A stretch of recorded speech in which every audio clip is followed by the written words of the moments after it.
下来要上场的2支好友小队是玛丽莲、孟瑞以及火锅和大刀。首先要上场的队伍，玛丽莲、孟瑞，让我们有请瑞瑞、孟川。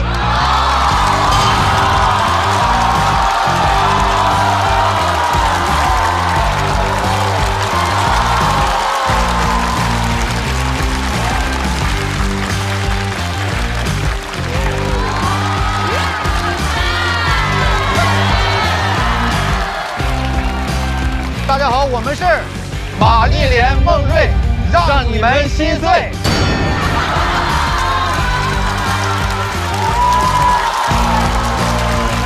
要和他们对阵的2人小队是火锅和大刀，2位演员的名字就叫火锅和大刀，掌声欢迎。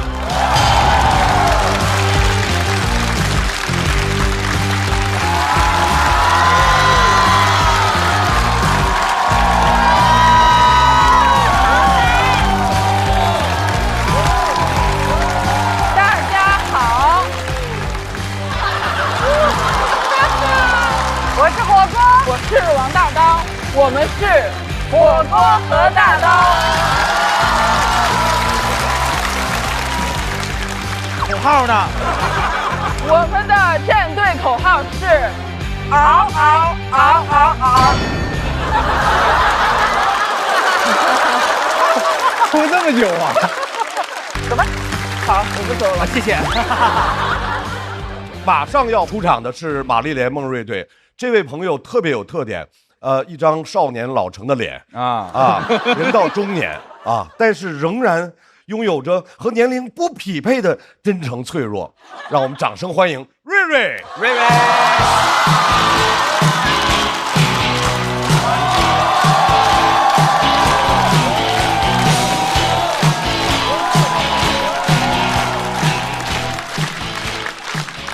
嗨，大家好，我是瑞瑞，谢谢大家。我能看出来我很开心，因为走到了第3轮就是这一轮想讲讲我爸，他没同意。他说你要敢讲我以后再也不管你了。我说那一言为定吧，咱们就。就是我不知道为啥我爸有那么多逆鳞呢，他这逆鳞多的让你感觉好像这条鱼长反了。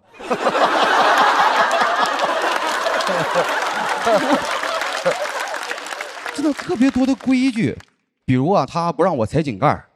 小时候有一次我不小心踩了一下井盖，我爸上来给我3拳呢，都给我打懵了。然后他给我解释，他说你刚才踩井盖了，爸要是不打你3下，你得倒3天大霉。我就想我一个孩子，最倒霉的事儿不就是挨打吗？而且他不允许我说任何不吉利的话，什么病灾死这些他都不让提。有一天他问我，他说你最近咋样了？我顺嘴说了一句，我说最近太累了，我怕哪天我再猝死喽。这话一说完他很生气，他说呸呸呸，你再瞎说你打死你。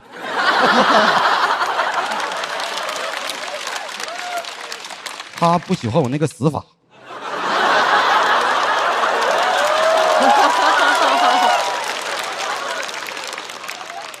而且我觉得我爸是一个为了否定我而生的人，就好多事情他不懂，但是不影响他否定我。5年前我跟他说，我说爸，我想干脱口秀，他说绝对不行。另外啥是脱口秀啊？我找出一个视频，就我开完麦一个视频给他看，我说你看吧，他说看，他说这不2人转吗？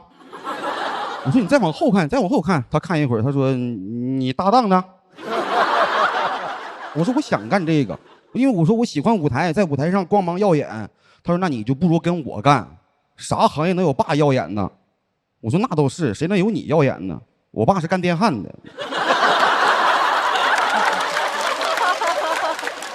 真耀眼呢，你时间长了还得上眼药呢。就是他劝我学电焊嘛，一直在逼我。他劝我学电焊那个理由怎么说，没有办法反驳，因为你都听不懂。当时他有一句话这么说的，他说你都31了，连电焊都不会。后边还有半句，哪有女孩喜欢你啊？我说哪个女孩会因为我会电焊喜欢我？怎么这姑娘买不起那仙女棒？你说我跟女孩相亲，女孩说咱俩不合适，我得走了。我说等一下，掏出一把焊枪。现在呢？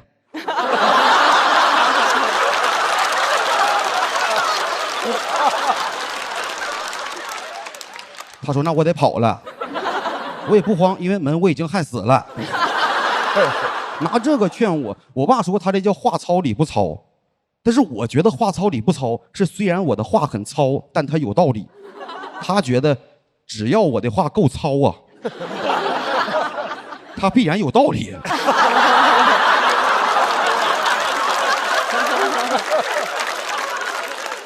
那是我跟他吵得最激烈的一次了，最后我有点急了，我说：“爸，你记住啊，这辈子我也不可能干焊工。”然后一句话他就生气了嘛，他开始给我扣帽子，他说：“你瞧不起焊工。”我说：“咱吵啊，就好好吵，你别像那些杠精网友似的，你啥逻辑也不讲，光扣帽子不行。”我都怕他网暴我，我特别害怕吵着吵着，我爸突然掏手机录我说：“看啊，这个人啊，瞧不起焊工啊。”我吵害怕了都。后来其实没有什么结果嘛，吵完之后我自己也反思过，我觉得可能是有点反抗有点激烈了，是我给他发了一个很长的一篇消息去道歉，我爸很倔，我怕他会不原谅我，但是当我道歉的消息发出之后，我知道是我格局小了，他已经把我删了。真的就是那是他第一次删我，但并不是最后一次。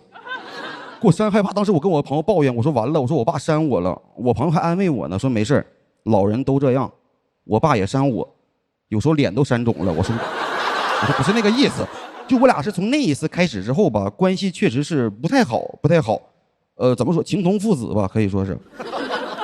我不知道你们多长时间联系一次家里，我很少联系，我联系不上。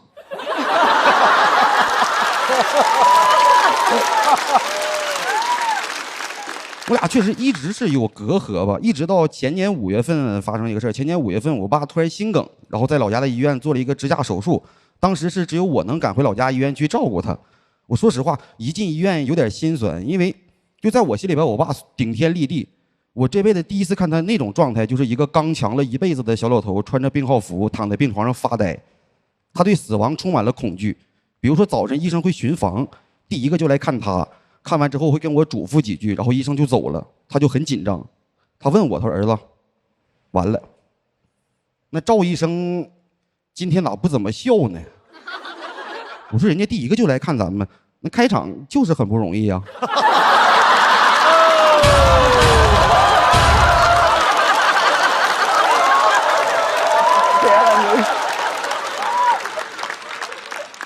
真的就是能听出来我在故意放松心态，因为我第一次经历父亲住院这种事情，我心态也崩了，但是我不敢表现，因为会影响他，我就故作坚强，每天笑着接水，笑着打饭，笑着陪他聊天，隔壁床都懵了，说你生病，你儿子这么高兴的。就是那次我陪他7天，我说实话，我很珍惜这7天，因为我俩很少有机会能这么单独相处，就是有时候甚至会有点尴尬，但是我很珍惜，我连手机都不玩，什么也不干，我每天就陪他聊天。有一次聊天，我问过他，我说：“爸，我不跟你学电焊的事儿，你是不是特别生我气呀？”我爸用沙哑的嗓音告诉我，他说：“父子之间哪有真生气的呀？你学不学电焊都是爸的好儿子。可以给我喝水了吗？”我说：“你早有这个态度，咱们前天就喝水了。”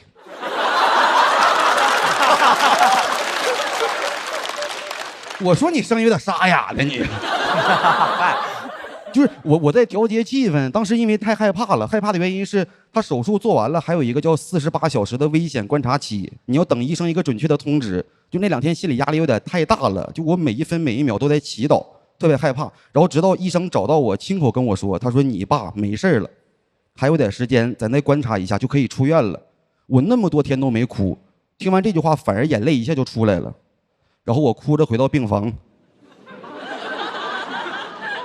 我说爸呀，我说医生说还有点时间，他就倒下了，他心态有点太差了，而且那次手术之后，医生嘱咐他，像以后这种电焊这样的活他是不能再干了。当他知道自己不能挣钱了，而且手术也花了挺多钱，他开始觉得自己变成了一个负担，然后就不听医生的话，自己硬出去找活干，强撑了干了10来天，回来跟我说，他妈焊工就不是人干的活啊。我掏手机，我说看啊，这个人啊，瞧不起焊工啊。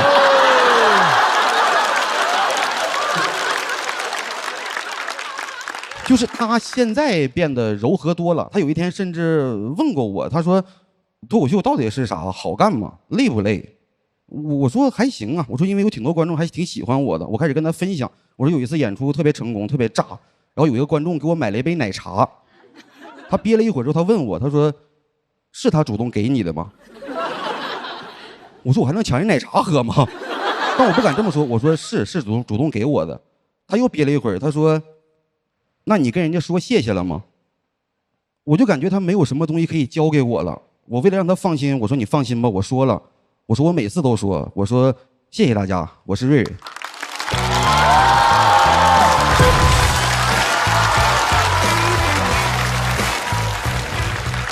瑞哥在这个舞台上完整了我的主管妈妈和焊工爸爸，以及我的农村生活，最后一块拼图拼上了。瑞瑞，锁票倒计时。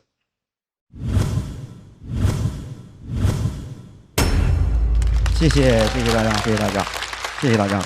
瑞瑞是第一次进到第3轮啊，我第一次打到这一轮，真的是很开心，很开心。所以今天有点放松啊，对，状态，对这舞台适应了很多，适应了很多。所以听这个小群的内容，爸爸已经把你重新拉回去了。是又建了一个群呢，他删了好几次，然后因为这里边好多内容没讲，当时好多人求情，他很倔嘛，就是亲戚也求情，也去劝家里好多人劝，谁劝他删谁，删一大片人呢，删一大片人，就是那个群里只有你爸一个人是吧？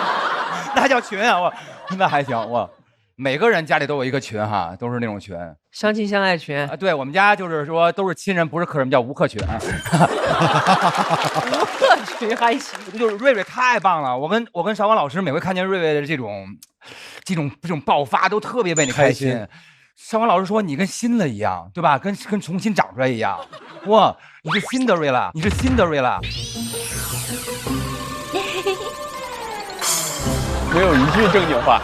我认为就是你是那个种子，你终于发芽了，然后这一下就是水啊什么的，正好是这个阳光正好的时候，一下就爆发出来了，特别为你开心，超级为你高兴。感谢老师，感谢老师。今天瑞瑞这稿子有点难，尤其是他中间有在病房照顾他爸的那个比较长的过程叙述。哎，那下马上已经沉了，我还在贴担心，我说这下要怎么着往深情上走嘛？对，然后结果说第一个开场那个什么哇，开场就是很不容易啊，那下太好了。那个梗是鸟鸟老师和海老师帮我加到里边的。哦，感谢老师，感谢老师，谢谢老师，谢谢老师。我跟大老师感觉一样，他讲病房的时候，我一想，如果这要往煽情了去啊，我就觉得哎，本来挺牛的，前边文本非常精妙，如果往那个煽情了去，我就会鄙视你。结果分寸非常好的又拐回来，然后给大家搞得特别开心。就我特别喜欢看到那些本来好像没有特别一露面就特别炸，但是然后以至于有个几次以后，大家可能心理上没有那么多期待，突然就脱胎换骨，就像他说的，像变了一个新的人一样。新的瑞拉，新的瑞拉啊，叫这名吧。特别高兴，希望后边还有更好的表现。谢谢罗老师，谢谢老师，我在努力，在加油。我完全同意他们讲的，我就想跟瑞瑞分享一个故事，你可以告诉你爸爸，你告诉他，你说很多优秀脱口秀演员都有一个做焊接和喜欢焊接的父亲。我有一个特别喜欢的演员叫罗宾·威廉姆斯，他已经去世了。他97年凭借心灵捕手拿到奥斯卡最佳男配的时候，他上台获奖感言，他说：“我感谢我在天上的父亲。”他当时对我说：“你做一个脱口秀演员非常好，但不要忘记焊接，把焊接作为你的备选工作。”家里人就是这样哈。他爸爸是焊工吗？他爸爸也是。他爸爸意思就是脱口秀可能这个行业没有那么稳定，随时不要忘记还有焊接可以作为你强大的支撑。威廉姆斯爸爸是焊接呀，山东爸爸。山东爸爸，美国人，美国山东爸爸，可以。来，让我们再次把掌声送给瑞瑞。谢谢大家，谢谢大家。瑞瑞，等待区稍微休息。瑞瑞开花了，瑞瑞已经发芽了，拦不住他发芽了。他的铺梗的方式，反转东西太多了。我希望瑞瑞一直在，然后能够被更多人看见。要和瑞瑞1对1的，是一位我们在这一期留下深刻印象的一位老警察。稳住。在之前的2轮，他和我们分享了他在边境的新警察故事。今天他要做一个脱口秀的新朋友，掌声欢迎火锅。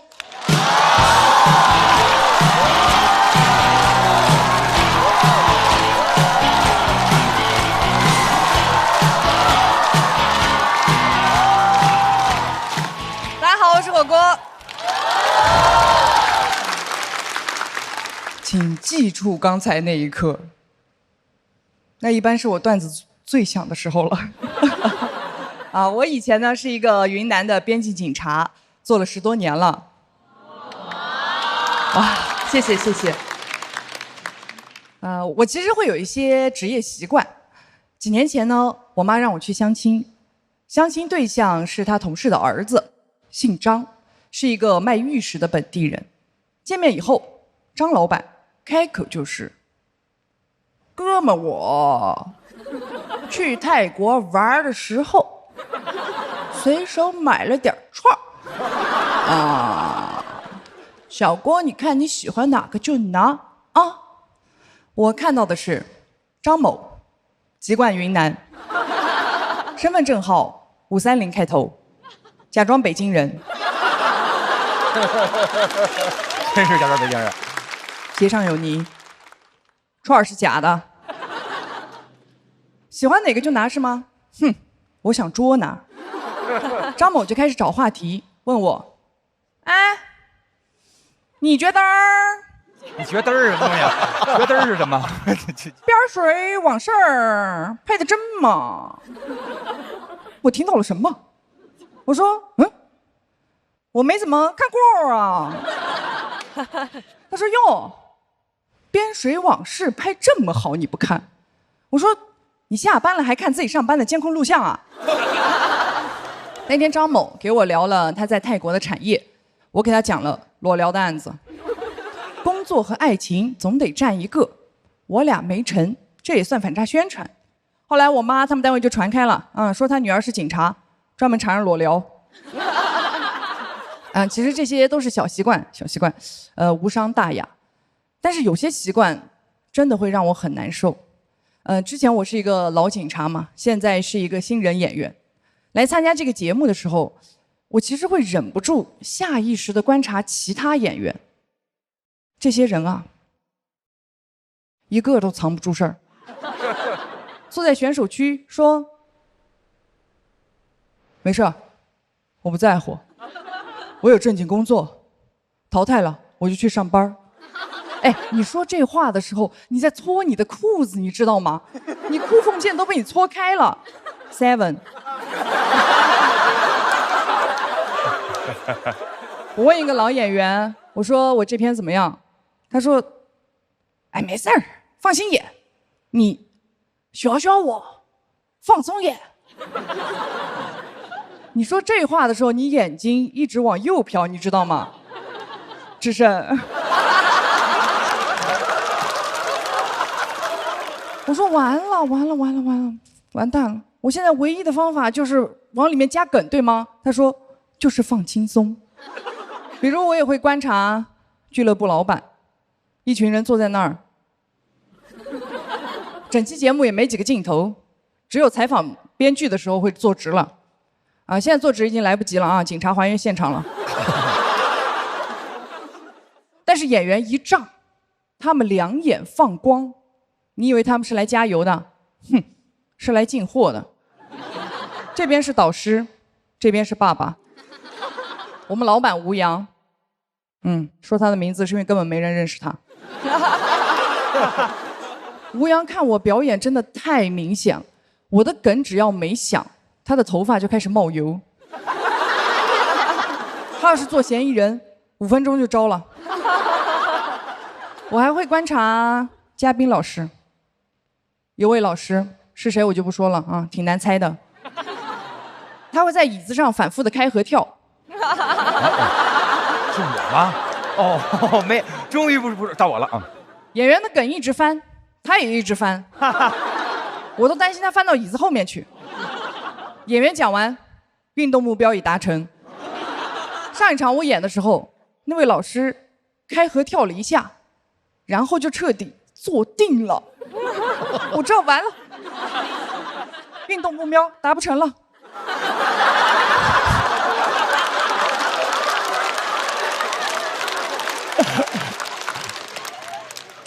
坐在待定区，其实我每次都特别难过，特别难过。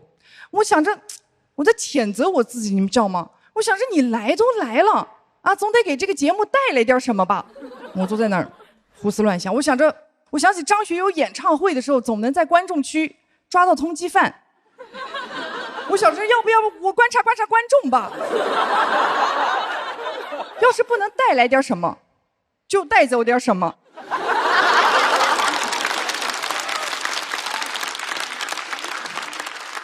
以后只要我在，这里满票只允许有298票。那天演完，服装导演跟我说：“啊，姐姐你好帅啊，我拍了好多你的照片，你看。”我说：“那我好笑吗？”我看他瞳孔快速的收缩了一下，他说：“好笑哦。”其实大家都很好，大家都特别好。有个演员自己都淘汰了，还来宽慰我。火锅，你那个下颌线在屏幕上好看的呀。我说那我好笑吗？他说火锅，你那个下颌线在屏幕上好看的呀。一件事儿，大家知道你竭尽全力了，但是没有办法做得更好了。每个人都有过这样的时刻，对吧？你就会发现，大家开始找点夸你。录完以后，开合跳的老师跳着经过我身边，还跟我说：“抱抱抱抱抱抱抱抱，加油加油加油加油加油！”我前几天一直在换稿子，一直在推翻，然后2天前我写出了一篇2000字的稿子，一个梗都没有。我问我的好朋友王大刀怎么办，他说：“特别好，你就是好，路走宽了，你直接去参加超级演说家。”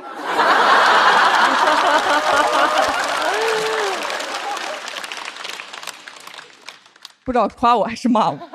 其实我本来想说，大家不用掩饰，我都懂。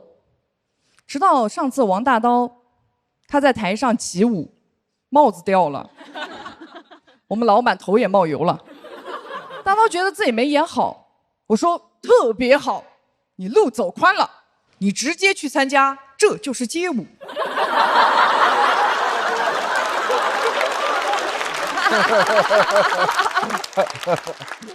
原先做警察，我会戳穿那些坏人言行背后的真相，但是作为脱口秀演员，我更在意那些没被戳穿的东西，他们叫朋友。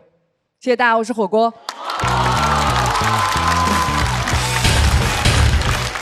火锅锁票倒计时。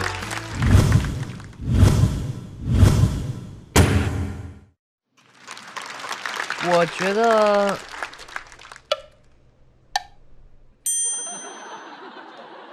等一下，我观察观察，等一下。填空题啊！您观察那个春春有什么感想吗？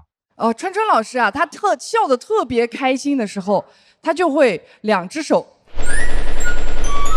哇，这是。对，是的。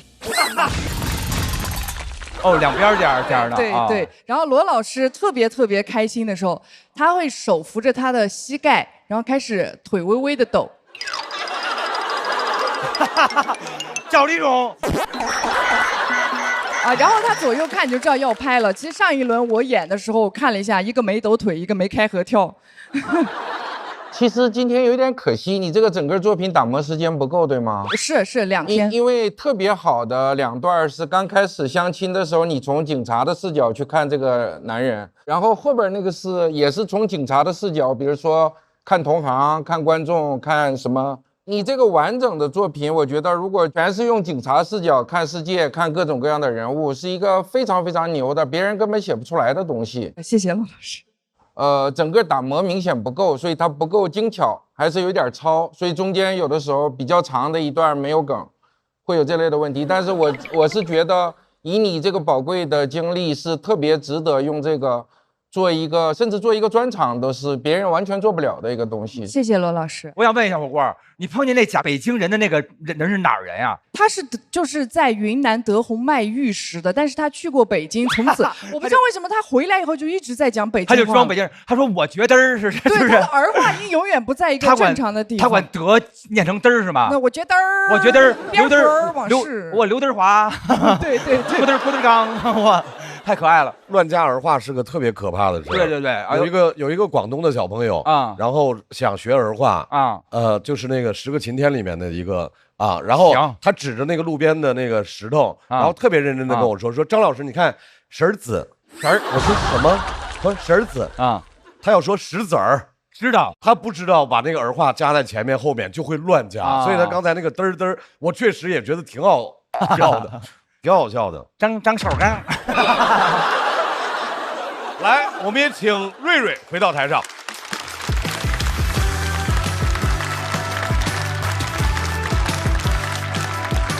在瑞瑞和火锅的表演结束之后，我们来看一下他们最终获得的票数是。